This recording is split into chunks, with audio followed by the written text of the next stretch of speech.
ஒரு நிமிஷம் எனக்கு அதை விடுங்க. அதே நான் ஜாழ்ப்பாணத்துல பிறந்த ஜாழ்ப்பாண தமிழன். சரிதானே? உங்களுக்கு எனக்கு வேண்டி நீங்கள் இன்றைக்கு சாகரத்துக்கு ரெடியா இதுல நிக்கிறீங்க. சரிதானே? நான் அது இந்த உயிர் போனாலும் மறக்க மாட்டேன். எனக்கு இப்ப அங்க பார்லிமெண்ட்ல இருந்து சொல்லி இருக்கணும், இந்த பிரச்சனைய பார்லிமெண்ட்ல கதைக்கிறோம் சொல்லி இருக்கணும். சரிதானே? அப்ப இப்ப நான் என்ன பார்லிமெண்ட்டுக்கு வர சொல்லி இருக்கணும், அங்க கதைச்சு இந்த ஹாஸ்பிட்டலுக்கு திருப்பி எனக்குரிய நியாயத்தையும் மக்களுக்குரிய நியாயத்தையும் செய்து தரேன் சொல்லி இருக்கணும். சரிதானே? இப்ப நான் பார்லிமெண்ட்டுக்கு போய் இது கதைக்கலைன்னு சொன்னா என்னால இதை வின் பண்ண இயலாது.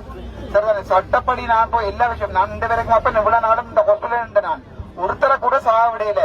ஆனா 25 டாக்டர்ஸும் பீடியா இருக்கட்டும் யாரும் எல்லாரும் போய் அங்க நின்றவே செத்தா என்ன பிரச்சனை கூடுமாண்டு நான் யோசினா எந்த கையால ஒருத்தர் சாகக்கூடாது. 3 நாள் நான் சாப்பிடவாதான் பாத்துனான்.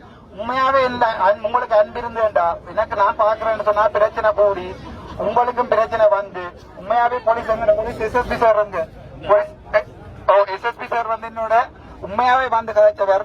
அப்போ நாங்களும் தொழில் செய்யறோம், பப்ளிக்கும் பாவம். இது உண்மையாவே பேர்ந்த ஒரு பிரச்சனை ஆயினாடா உங்களுக்கு ஏதாவது கூட நடக்கும் அல்லது அவைக்கு ஏதாவது கூட நடக்கும்.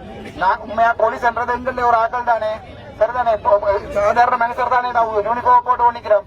என்ன பொறுத்த வரைக்கும் நான் ஒரு நீதியை மதிக்கிற ஆள் மச்சான். அதால தயவு செய்து நான் சொல்றது கேளுங்க. போலீஸ் சொல்றது என்னன்னு சொன்னா இந்த பிரச்சனையை பண்ணி பாட்டிட்டு பார்லிமெண்ட்ல போய் கதைச்சிட்டு வாங்க டாக்டர்னு சொல்லி அங்கேயும் என்னோட எல்லாருமே கதைச்சு நான் பெரியாக்கு நான் பேச சொல்லல. அங்க வாங்கோ இப்ப பார்லிமெண்ட்ல கதைப்பட்டு